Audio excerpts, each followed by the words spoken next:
So I'm sure you'll be happy to hear that the news about my demise were greatly exaggerated, and I am in fact still here. For those of you who do not follow me on social media, there's a link right there. You might be asking yourself, where have I been? And honestly, I've just been really busy. I've been developing logos for a company that sends shit out into space, so that's rad. I have been working 40 hours a week for 2 months for a company that initially promised me a position within the company, but then eventually didn't give it to me. Not as nice. Oh, and I also finished my master's degree in digital concept development. So, like, the way I see it is kind of like a doctor's note that tells angry Housepet fans and angry Tower of God fans to eat my ass because I actually do know what I'm talking about. Oh yeah, and we also reached 10,000 subscribers. But yes, I am finally back, and with a refreshing and much needed break where I could just do dumb combos in Dragon Ball FighterZ and have the audacity to actually enjoy Cyberpunk 2077, I'm now back to review comics. And so today, we are firing up another Strippin episode where I'll be covering a few comics that have been suggested to me by the creators themselves. And we're not gonna dilly-dally, cause I know you guys have been waiting a long time, and we're gonna head right into our first comic, Whose World?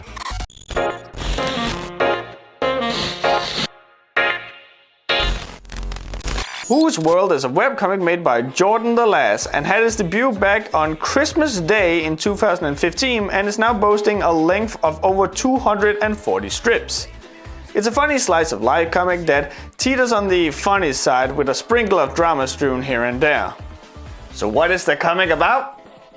No, seriously, I don't know. What is the comic about? I have no fucking clue. Initially, when I read the comic, I was planning on just reading the first 100 pages because I knew this was gonna be covered for a Strippin episode, but when I reached 100 pages, I decided to read 50 more. And then even more. And before you start thinking, oh, that must mean he really No, that's not the reason. I read so many pages because Jordan's a real nice person and I wanted to give them a full review. But after 100 pages, I had nothing to talk about. And neither did I after I read the entire thing. See, this is the bad thing about being a critical reviewer and have really genuinely nice people reach out to you for a critical review, because then you kind of just feel like an asshole for pointing out all the issues with the comic. I guess no one really knows what it's like to be the bad guy.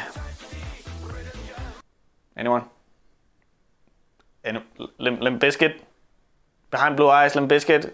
Played on every fucking radio station in 2003? God, I'm old. Okay, so Whose World follows Jordan as they experience various different things and gets up to silly hijinks with their friends.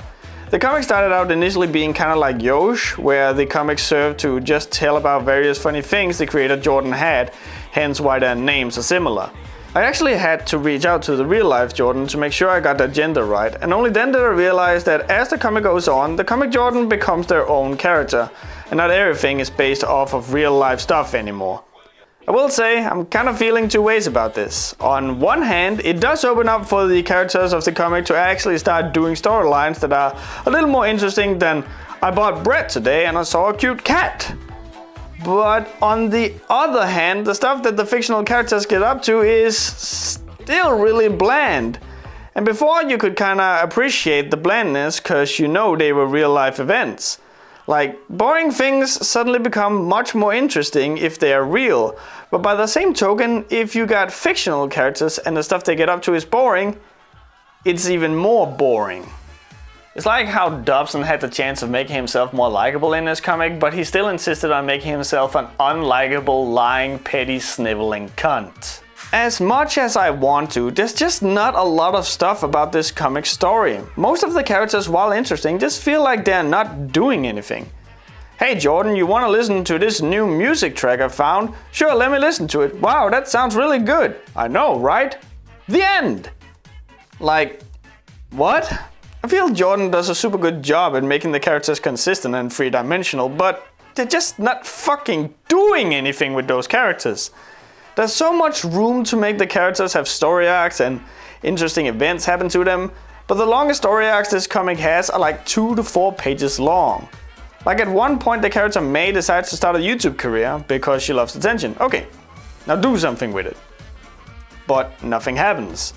She creates a YouTube channel and there's some jokes about her expecting instant fame and shit, but nothing comes of it later. And before I know it, she's moved on to doing different stuff. Like, what were her ups and what were her downs about the experience? Did she learn anything? How did that change her for better or for worse? Any story needs to have cause and effect. Even just the small little stories you use when you're telling a joke has cause and effect in them.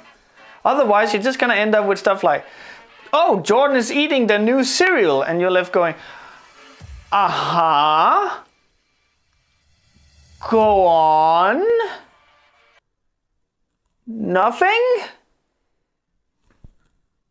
Are they at least good cereal? There are some storylines that gets room to breathe, like Jordan's journey to date the girl Astrid, but even then it's like nothing has changed afterwards. We just go right back to nothing.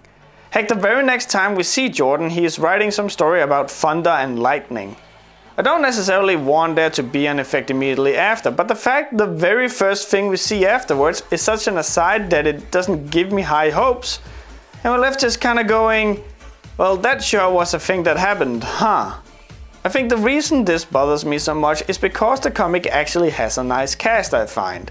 The characters are cute, interesting, they kinda have those extremes that makes you wonder what they'd be like in different situations, so it's just a shame that the comic doesn't allow for those situations to ever really appear. Or the times where it kinda sorta maybe does appear, it doesn't do anything with it. What was it that online reviewer who doesn't pull off the bald look as good as me called it? You know, when stuff just happens for the sake of hilarity and never mentioned again? A big-lipped alligator moment? Yeah, this comic is filled with big-lipped alligator moments.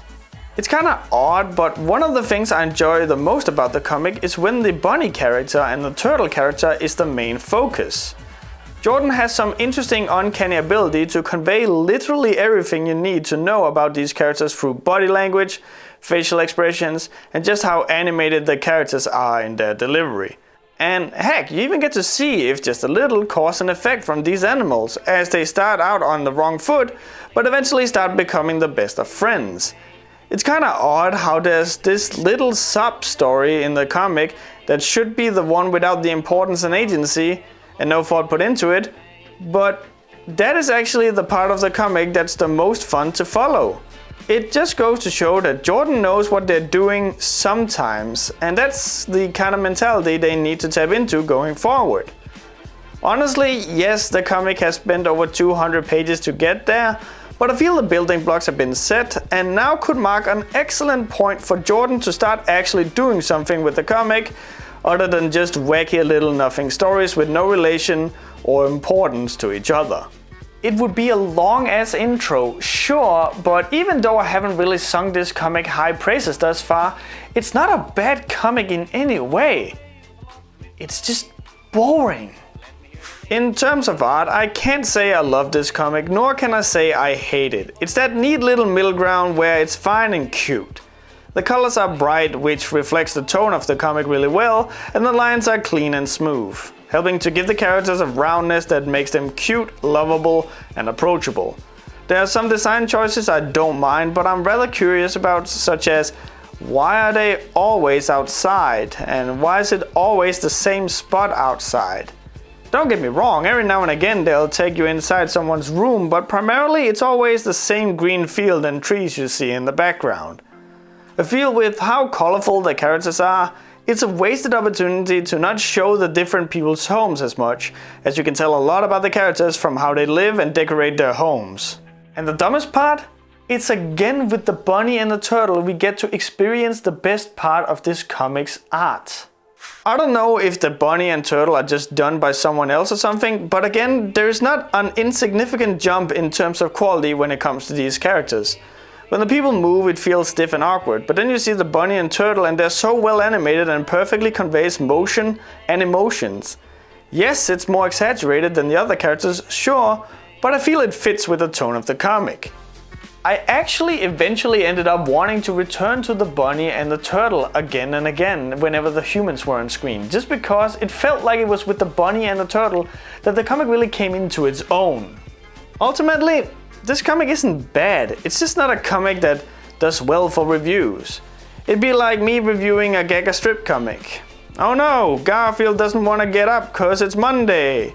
And then I turn the page and it's a different kind of joke about how lazy Garfield is. You're not gonna get a story here. You're not gonna get highs or lows. You're not gonna get drama and excitement. What you're getting from this comic is some nice and wholesome energy, characters that you can love and get to know, but only on a surface level. It's a comic that makes you feel good, but not one I'd personally stick around with for 200 pages, if not for the sake of reviewing it. It's a comic that doesn't need to be salvaged per se, as it's fine as it is. But if I were to have some changes done, it'd definitely be to actually have stuff happening. Stuff of consequence. Stuff that moves the plot forward. Stuff that makes characters act or react. Right now it's like a Tamagotchi. One of those things where you every now and again just check in on it and go, oh, look at that! It's still alive! It's not dead yet! That's awesome! My Tamagotchi died real fast and I'm not proud of that.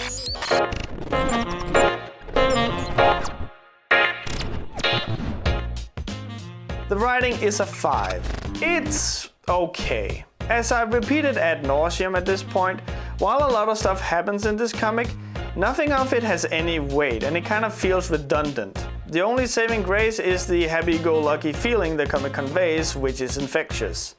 The art is a 6. The art is cute, if not rather minimalistic. I feel the bright colors and the chibi-esque style is very fitting for the tone of the comic. But it does get rather stale down the line. The characters are a 6. The characters fit the art style very well in that they are very cute and simplistic. They are easily recognizable and stays consistent the entire way through. However, due to the nature of the comic, you don't really get to experience them in any sort of meaningful way, and thus what you're left with is very surface level. Ultimately, this comic is a 6, whose world feels like the world's longest running start. The foundation is there, it feels like all the actors are in play, but nothing is done with it. The comic never makes that jump to where you feel, yeah, now we're talking. It is a comic that's bogged down by how it's not trying to do anything, which is a shame because what's there are some great building blocks. If I can be real with you guys for a moment here. I've had a lot of creators reach out to me, and I've also seen a lot of creators that I haven't personally spoken to who seem to have this mindset that, oh no, there's some issues with the beginning, I should just start from scratch and just scrap it all. And while, yes, sometimes that is the right decision to make, I'm gonna go out on a limb here and say it most of the time isn't the right call. Because then you might just end up just keep retreading the same ground because you always go, oh no, the beginning could be better. Oh no, the beginning could be better. Oh no, the beginning could be better. And sometimes you just need to go, you know what, it's fine as it is. I'm gonna make stuff later that puts context to the beginning and thus makes that better. Like I've said with Whose World, this comic has some great building blocks. And if Jordan wishes to, they can make this a jumping start to making a very interesting slice of life comic if that is what they decide they want to do with this comic. And that is entirely on them. If they just want to keep it as is, that is fine too. Just remember, don't just scrap something just because you're not entirely happy with where it started. Because it's like the art that you use to create your comic with. When you first start seeing it, no, it may not even look like anything and people might say it's ugly, but the more you add to it and the longer you work on it, it starts to come into its own and starts looking great. And that's the same thing for your comic, so stick with it.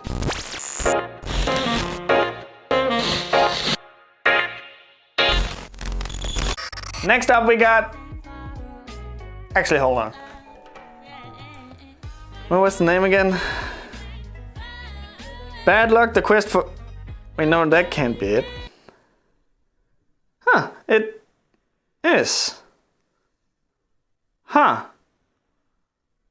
Are you sure? I'm gonna be real with you guys. While I actually somewhat enjoyed this comic, keeping track of this comic's name has been a challenge, and I have. I had an easier time remembering Key to the Past Future.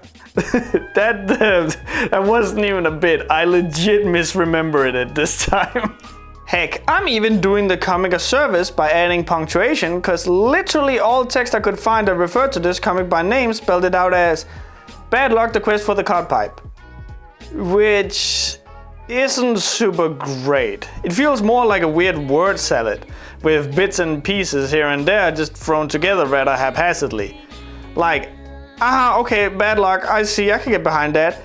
The quests? Alright, the quest, bad luck, the quest. Oh, there's more. For the cod pipe. The fuck is a cod pipe? Hey Google, what's a cod pipe? This is the definition of car park. No. Anyway, Bad Luck the Quest for the Cod Pipe is a comic made by Dio and had its debut on the website Tapas at least the 9th of February 2020, and 23 chapters later ended May 2020. So yes, this is another one of those few comics that actually bothered ending. The comic follows the two teenagers, Raid and Crimp, who team up with the characters Coat and Lucky in the search to get a magical pipe shaped like a cod. After Raid and Crimp bump into the hobo Coat and his cat Lucky, they quickly realize that there's more to Coat and Lucky than this world can explain. And before you know it, Raid and Crimp are joining them on a magical adventure filled with demons, werewolves, magic, and most scary of all, furries. So let me just get this out there right away, just because I know if I don't and I just end up sitting on it, it's gonna bother me the rest of this review. Shortly after finding out that Lucky and Coat are being chased by demons, they find themselves in a dramatic turn of events where the demon has tracked Lucky and Coat to Raid's house.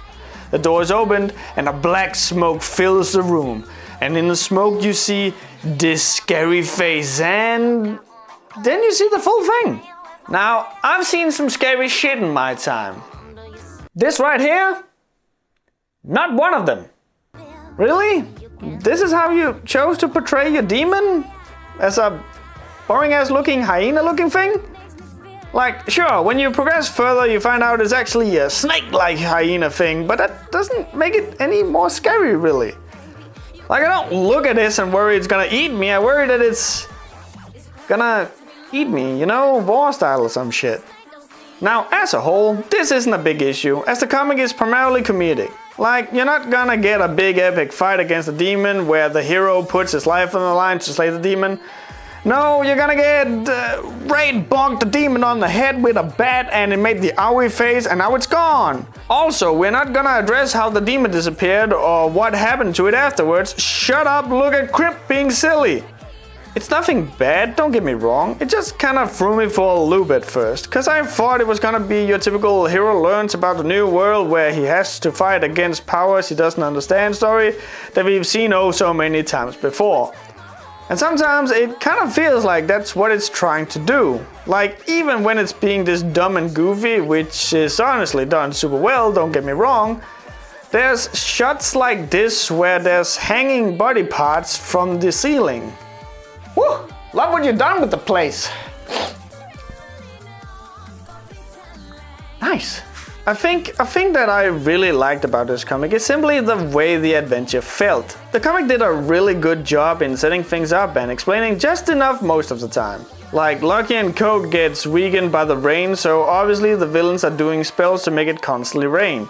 They don't explain why they get like that, they just do, and honestly, I'm perfectly fine with not getting that information. It's magic, it's fine.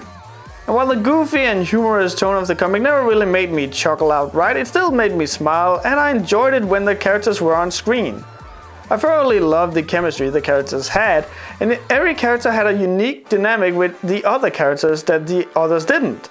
There were also things done to make the skeptical and cynical Raid likable.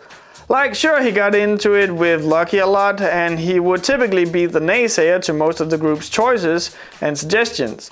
But it never got to the point where you were screaming, "Oh my god, Raid, will you fucking untug and stop being a bitch for a second?" The same thing can be said for Lucky. He's pouty and bitchy, but ultimately, you know he cares, and the pouting and bitching typically comes from being the straight man in a group full of goofy characters.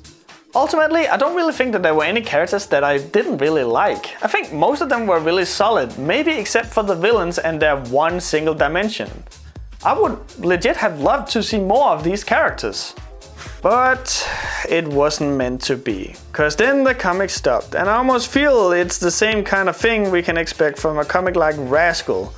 Because that and this comic share the same mind-boggling, infuriating problem, which is that it sets shit up and then when things are the most interesting and you got the octane boost pad ready to just yeehaw into some good-ass content, the comic just flat out skips it. The very first demon we get to see is shown in a flashback where the lead up to his reveal was him banging on a door.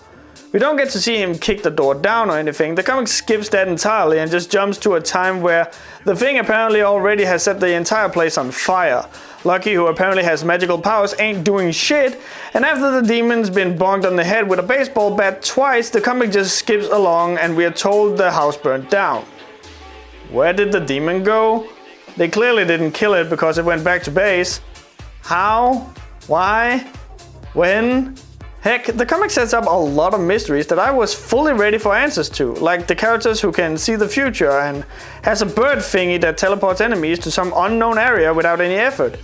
Where do they go? How does this chick see the future? Does she ever see things that doesn't come to pass? What's the deal with the bird? But most freaking insane is the ending of the comic. It doesn't end, it just kinda stops. Once more there's a confrontation and all of a sudden it's just flash forwards till the aftermath and we get a loose idea of what happened. There's so much shit built up that never got cashed out. New characters were introduced, new plot devices appeared, the villain had been hyped up, there was a personal vendetta going on, and boom, just skipping it all. Either Dio is a really terrible writer, which I don't believe because there's honestly super fantastic things in this comic, or they just kinda stopped giving a shit and wanted to move on to other projects.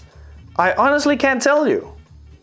And honestly, if you're a creator who does stuff for free, you don't owe your audience shit. But with that being said, I would still have preferred to see this comic actually end, rather than just being dropped like a bad habit. The art of this comic is actually real nice. There's a lot of those typical boy I sure love manga, so I'm gonna make a manga vibes coming from the comic. Heck, it's even reading from right to left, which, I gotta be real, I got a good chuckle out of when Dio kinda awkwardly goes, "Listen, I was in college, shut up." It's cute and endearing, and it's another one of those things where the creator takes something I would normally bitch about and turns it into something I enjoy. When we first get into the comic, there's some colors, and honestly, while they don't look great, I almost feel like the comic looks better with its black and white art style, especially when it's trying to copy the look of a manga. Most of all because Dio doesn't seem to have an issue mastering the different nuances between black and white. It doesn't feel like things bleed together at any point.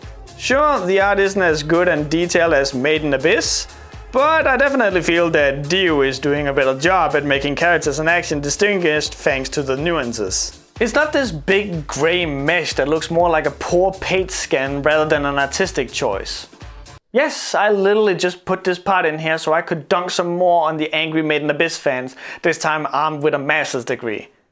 Do not ever doubt how petty I can be. Dio also does a really good job in their line art. All the lines' thickness is solid, clean and good looking. It makes it easy for the reader to instantly take what is going on in each frame, even when a lot of action is going on, which for the most part is something Dio is also pretty good at portraying when you finally get to see it. Dio also allows different characters to dress up in different clothes with, honestly, varying results.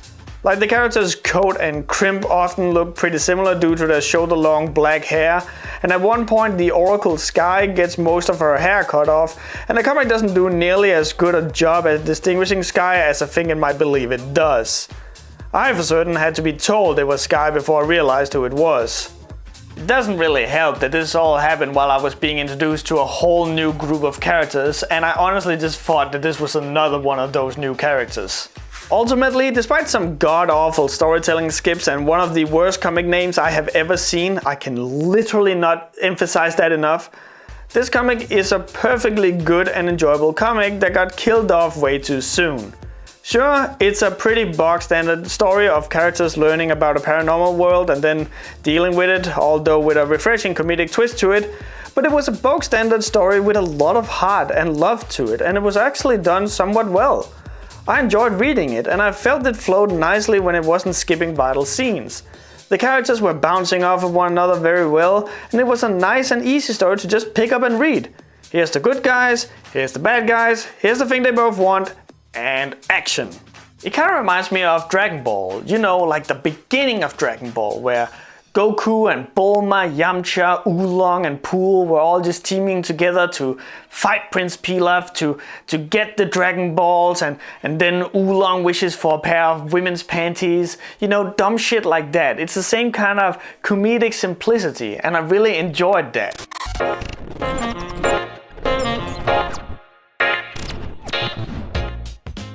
The writing is a 6. I actually enjoyed what was there for the most part. It was simple, but good. I do, however, think that the skips were absolutely terrible and soured the entire experience, and the fact that the ending was that as well made it even worse. The art is a 7. The art is good, and from what I can see on Dio's commissions, it only got better. It's a little stiff in places, but ultimately, it's good in its simplicity. The characters are a 7. I really enjoyed how the characters bounced off one another, and it felt like the characters had a lot to offer before the comic was cut short. Ultimately, the comic is a 7. I enjoyed it, and I think you will too. It's not gonna do anything crazy or anything. It's like a good junk food meal that you can quickly consume between other reading experiences, and then move on with your life. I'm not even trying to be funny here. This part was originally going to have me be like, so go check out this and this comic. But I cannot fucking remember the name of the comic. It is so bad.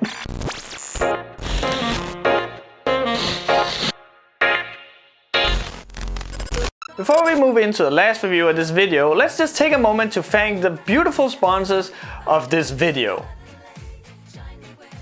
Skillshare. It's a new year, and just like everyone else, it's time to do the whole new year, new me thingy. And what better way to do this than by using the site that's literally made to share skills? It's even in the fucking name, my guy! This is what a master's degree gets you. Skillshare is your one-click stop to all your tutorial needs. Here you'll find a ton of different experts in a ton of different fields who are all super qualified in not just doing the thing they teach you in, but also in the act of actually teaching you. Want to learn how to play the guitar? Here's Mac Barnacle to teach you that in just 25 detailed and engaging lessons. You want to learn how to make realistic package mockups in Adobe Photoshop while spending not even a tenth on what I spent on my school book that taught me the exact same thing? I'm not even kidding, I got the book right here. And this is the 2017 version, which meant I had to go and get a fucking another one! Then check out Derek Mitchell's video on just that. Or maybe, just maybe, you want to check out on how to make your own website that you can host your comic on so you can do whatever you want without answering to anyone. Then check out Daniel Scott's Responsive Web Designs Essentials HTML5 CSS3 Bootstrap. And no, that is not a code for doom, trust me, I checked. Not only is Daniel an Adobe certified trainer in this shit, the guy has over 120 lessons, accumulating over 16 hours of knowledge that you can pick and choose from, and over 267 reviews, of which 80% of them say that the lessons exceeded their expectations. And this is just the beginner level. I've been plugging Skillshare for quite a while now, and I'm honestly surprised that not more of you are making use of this excellent bargain. I mean, you can literally just use the link in the description, get in there, check it out, get the knowledge you want, and if you don't want it, you just fucking bail! Like, what the fuck? And if you want to see how amazing it is, then just, as I said, use the link in the description and get 14 days of Skillshare Premium so you can try out any and all features Skillshare has to offer. And with the no commitments and cancel anytime policy, if you don't like what's there, screw it, cancel it, and off you go. So yeah, use the link in the description and start your 14 free days of Skillshare Premium today. Remember, it's never too late to learn something new, and it's never been more fun to do just that than with Skillshare. So please, go check it out. Fuck, we had a comic to review. Let's talk about Chronicles of Botan. Chronicles of Botan is a weekly updated webcomic made by Brent Scribbles and had its launch back in 2018 from what I could gather, and has recently ended its first chapter with 71 pages. What? So in the time span between 2 years, Brent's managed to get about 71 pages out. I know this is rich coming from a guy who pops up so rarely you think I've stopped doing YouTube altogether between episodes, but that's not a whole lot actually. I found some posts on Brent's Patreon where he kinda went into why he was going on hiatuses so much, spanning from everything from health problems to financial troubles, and honestly, reading that, my shock for the lack of pages actually turned into being impressed by the amount of pages instead. No, there may not be a whole lot, but Brent has, through thick and thin, still stuck with this comic, which, you know, is a stark contrast to the previous comic we just covered. And normally I wouldn't make a big deal out of this, but I feel this kinda helps setting the stage for what I'm gonna be talking about next, which is how much you can tell that holy shit did Brent wanna make this comic. I know I'm a seasoned reviewer at this point, but even I cannot put into words why I'm getting this impression, but if you can pick this comic up and not tell me that through reading this comic you got the impression of a guy who just really enjoys making this comic, I don't know if we're reading the same thing. I don't know if it's with the framing of the comic, the writing, the unique look he gave the characters or even himself, or if it's just the overall tone of the comic. I blew through this comic in a single reading and I was smiling from ear to ear all the way through, just because that joy was coming unfiltered through the comic. We've been over it so many times before, but if I can tell that you enjoyed making the thing that I'm experiencing, then I'm gonna enjoy it all the more because of that enjoyment. And then you got shit like this that was made under crunch where people hardly got to sleep, people went sick because they worked so hard on it, and you can feel that too. And somehow, video game reviewers still said it was the best directed game of 2020. Just goes to show that video game reviewers are fucking frauds. And I can say that, I used to be a video game reviewer. Fuck those people. Anyway, time to talk about Chronicles of Botan. The Chronicles of Botan. Why is it written twice? We can read it just fine both places. It's not like one of it is some magical language or anything. Anyway, Chronicles of Botan is a story that follows Apollo, the Prince of Aria, who hasn't been allowed to venture outside the castle's walls by himself for several years. That is until one day he teams up with the Royal Guard and his best friend Milton and 2 other guys to head out on a routine mission that turns out to be everything but routine. The world of Chronicles of Botan also has things called traits. Basically, it's that everyone has this one thing they can do if they awaken the trait, be it normal stuff or paranormal stuff. So, right off the bat, the comic establishes the rules the rest of the comic operates in. And honestly, I really like that. Even though I kinda wish the intro wouldn't be as abrupt as being hit in the face with a frying pan. I don't know why, but there's something about how the very first sentence you read of the comic is, "The world of Botan is watched over by 3 gods." It feels more like I'm reading a Wikipedia entry than being introduced to a story, you know? A thing I really liked about this comic is how it takes the time to have frames when no one says anything. Like just look at this here for example. The 2 frames have no text, so you can tell that Apollo is working up courage to say something that's bothering him. It builds suspense, it helps conveying the tone, and you get a good insight in Apollo as a character, just from using 2 frames with no text in them. And while this trend does continue to be used throughout the comic, unfortunately, there are also times where the comic says too much. Which leads us into another one of those things where I try to coin a term, and this one we're gonna call the Scott Shelby conundrum. Heavy spoilers for Heavy Rain going in 3, 2, 1, I don't care, the game is ass, let's go! In Heavy Rain, you take the role of 4 different characters, if you don't count Ethan's shitty kids, that is. All of these people are trying to find out who the origami killer is. You got the architect dad, Ethan, you got the journalist Madison Page, you got the FBI agent Norman Jayden, and then you got the private detective Scott Shelby. Throughout the game you get to hear what each character is thinking. It's for whatever reason a key mechanic in the game, even though it's really not used for anything. Basically, you can push a button and the character will share whatever thoughts they have at the given time. So you'll be playing as Scott Shelby for example, and he'll have thoughts like, I sure hope I catch the origami killer, or maybe this clue will lead me to the culprit, which could be all fine and dandy. If Scott Shelby wasn't the origami killer. This is really stupid. Not only does this present a gigantic plot hole the size of Grand Canyon, but it could also be solved so fucking easy by not allowing us access to the guy's thoughts. Remember, humans can lie and trick you, tell half-truth and deceive you. You'll never know if a character is being 100% truthful in anything they say. But the moment a person thinks it, boom, you know for certain that it's legit. They're not gonna lie to themselves, that's stupid. Wanna know why James Sunderland and every other character in Silent Hill 2 is so unnerving? It's because you do not have direct access to any of them in an already scary world. They're all keeping you an arm's length away. You don't even know if you can trust your protagonist, which, you know, is a part of the game's entire premise. So when Chronicles of Botan has this dude here pop up, who looks super fucking ominous and mysterious, obviously you're gonna start thinking a bunch of stuff. And then the comic gives you access to the guy's thoughts. This to me is a big no-no. The guy is shrouded in mystery, our characters have never seen him before, and the chapter even ends with a cryptic message from the guy to Apollo. But because we were allowed access to the guy's inner thoughts, we know he's being legit when he's giving Apollo the message. If we didn't have access to the guy's thoughts, we wouldn't know if he was trying to trick Apollo, or if he was actually trying to help him. And it's so fucking weird, because the comic does this exact thing with Apollo's friend Milton.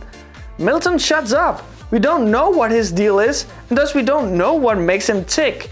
And thus, we can't quite decide whether he's friend or foe. No, this is not a big huge thing in the comic. I just figured it was a great excuse to start talking about this because it's something I see a lot. Allow your characters to shut up and be mysterious sometimes. As I'm sure you're aware by now, the comic features a cast made up almost exclusively of sheep and other anthropomorphic characters.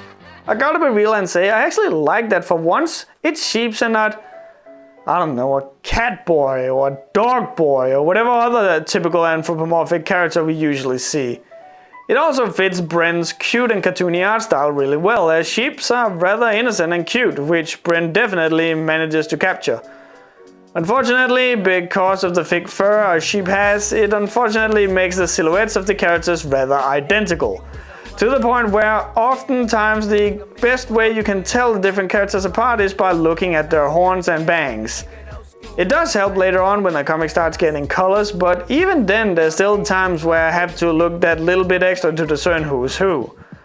Another unfortunate thing about the characters being sheep is that they're pretty small and wide, meaning that when the comic is primarily made of squares, they take up a lot of room in each frame. It isn't until the later pages that Bren allows the characters to move away from the proverbial camera, and we actually get to see them not all up in our face, which I feel would help making the characters easier to discern sometimes.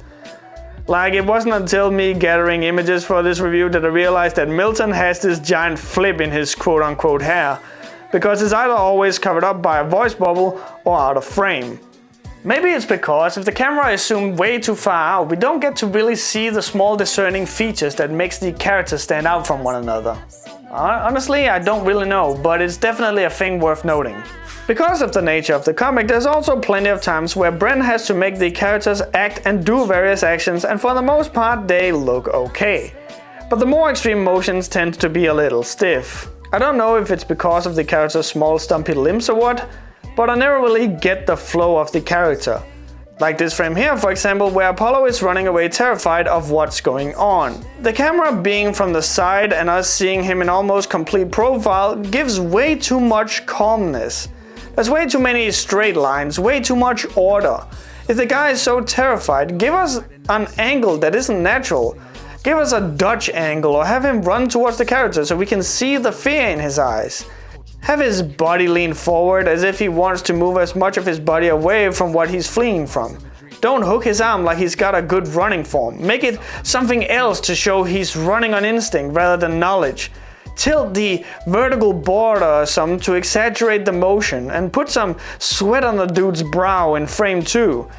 If it hadn't been for the tear in his eye, I would not believe he was running from his life. Honestly, the dude more looks like he's trying to get his hands on a PS5 before a scalper snatches it away in front of him. Despite the character's visual style leaving a lot to be desired, the characters are absolutely where this comic's strength is at. The characters we've been introduced to thus far have all been really strong. They're kind of doing this thing I appreciate where the characters are really ultra focused on one character trait, and then as the comic goes on, the character evolves into more dimensions. Like Apollo, for example, first appears as meek and good-natured, and that's kind of his sole personality trait, and while that holds true as the comic goes on, we get to see more layers to Apollo. It's a really good way of introducing characters, as it makes the character more memorable during the earlier stages, which is typically where remembering the characters are the most difficult. And then it fleshes the characters out with mannerisms, background quirks, and traits as the comic goes on. In other words, it creates a super solid basis from the get-go and builds on the character from there. It's really lucky that Bren makes his characters like this, because then you can at least tell the characters apart using this. Ultimately, I'd say this comic is a good comic that I can't really say a whole lot of negative about, but it is mainly because there's only about 78 pages of it. And I'm just really happy I just come in from left field, say my piece and then leave without actually following the comic. Because while I got mad respect for Bren to sticking with the comic for as long as they have, and I wholeheartedly encourage him to keep on sticking with it, I would personally not stick around for a comic that is so rarely updated and so little happens. This is a comic that takes its time and slowly and methodically sets up its story, which I love. Please don't change that at all. I don't know if Bren is back on doing this comic on a regular schedule, but I would not have stuck around to find out if I was on the ground floor when this comic was only half as far as it is now, and I'd then have to wait half a year for the next strip. Definitely, absolutely, 100% put your health first, you don't owe us jack shit, but I'm just saying it like it is. I could probably go more into the plot and the characters and all this stuff, but honestly, with how little that has happened in the comic thus far, I can't really do that justice. So all I can really say is that if you feel like this is a comic that you would like, maybe check it out. It's got a good foundation set up at least.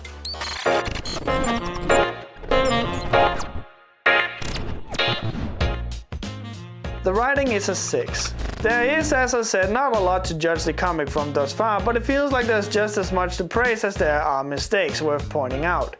It's definitely an interesting comic with a lot of potential. The art is a 7. It's definitely charming, and I personally really like what Bren is doing and how differently their styles is from everyone else. I feel the comic could do with some better shading and to do something more with its frames than nothing at all. The characters are a 6. This is not a fault of the characters per se, but they haven't really wowed me yet. They've not gotten to shine yet, and so I can't really say one way or the other what I feel about them, other than what is there seems to work just fine. Ultimately, this comic is a 6. I think the thing that kneecaps this comic is its short length thus far, and I'm certain it's gonna be better the more it gets to spread its wings.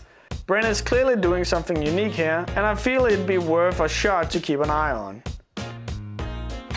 So there you have it, 3 more comic reviews under the belt. I'm really sorry this review took so long to come out to you guys, but you know, personal life happened and there wasn't really a whole lot I could do about that. I'll be getting to work immediately with the next video, and it's going to take some time before that one is ready because it's the 10,000 subscriber special, and I think we all know that I have a lot to say about it. So with that, I'll see you guys in the next Webcomic Relief. Take care.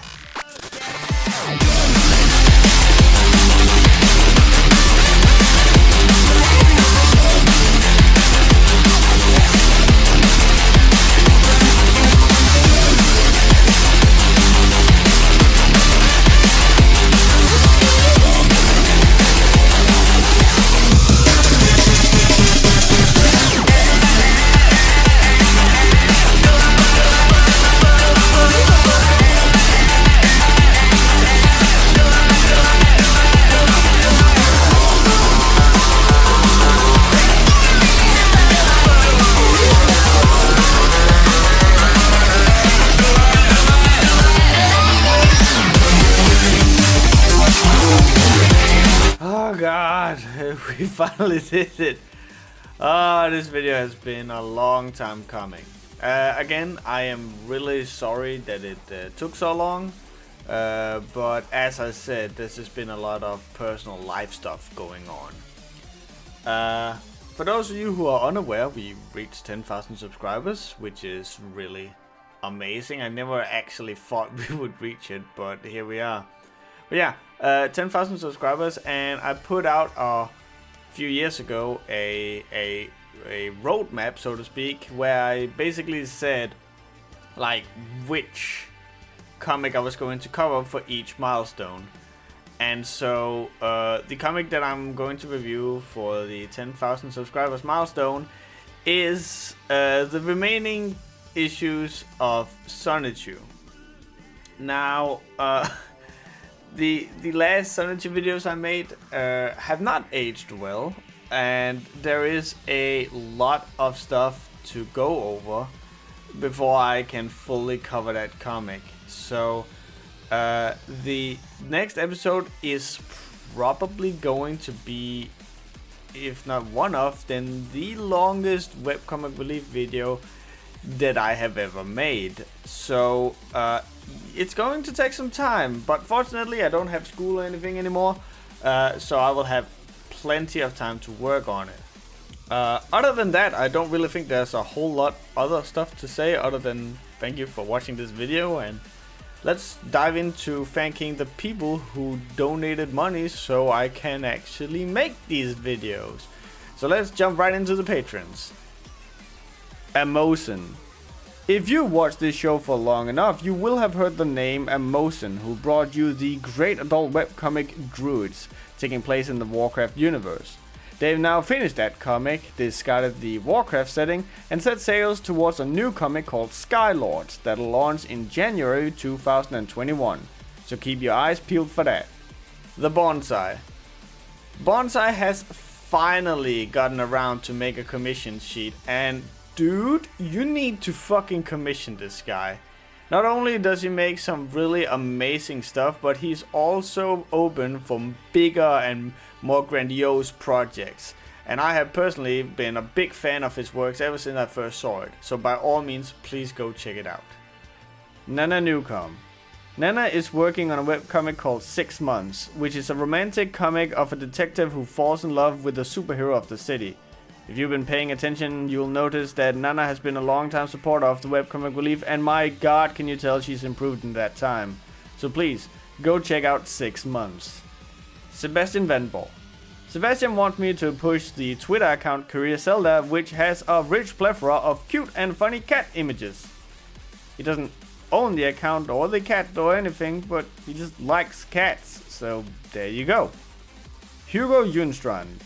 When he's not making my super awesome title cards and just being an all-around amazing person, Hugo is also making super sick animations that you can commission, as well as sick music that you can all find on his YouTube channel. If you want to listen to awesome music covers with stylish and unique animations to them, then swing by Hugo's channel and give him a sub. Luke McKay. Luke McKay, that we all know and love from his Rooster Teeth comics and Boss to Dad comic, is currently working on comics for DnD Beyond and has now taken over doing comics for the Idle Champions of the Forgotten Realms game at codenameentertainment.com. So by all means, go check it out. Wyanutwarrior. Wyanutwarrior wants me to push the webcomic known as Hope. The comic is about superheroes that gets into trouble and who has to save the universe from an evil empire known only as Spade. When the young girl Raylin gets targeted by this evil empire, she joins forces with her friends to take them down and save the galaxy. Nicholas Knudsen. Nicholas hasn't gotten back to me about what it was that he wanted me to push for this episode, so for now, just know that they are an amazing person and a true OG.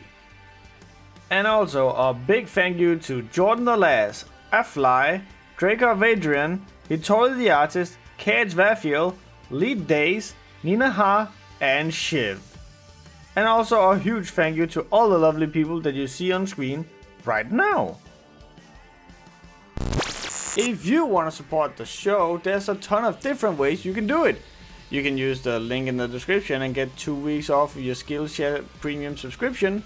You can also buy some Webcomic Relief merch, or you can hop in on Patreon and pledge any amount of money that you want to pay every month, and as a result you can get rewards from shoutouts, product plugs, early access to videos, and even one-on-one coaching with me. All of these links will be in the description. If you don't want to support the show financially, please think about liking the video, commenting the video, and sharing the video with your friends. And of course, remember to subscribe with the bell thingy turned on. That way, you will get alerted every time that I post a new video, and it will help with promoting the video for people who have not yet visited the channel. Remember to follow me on Twitter at Hellraiser, and also drop by my Twitch channel, Crownless King with 2 eyes, where every now and again you can catch awesome stuff, such as this. Sebastian, you're not? No, don't. Sebastian, don't put Fernando in the cannon. Fernando. Sebastian.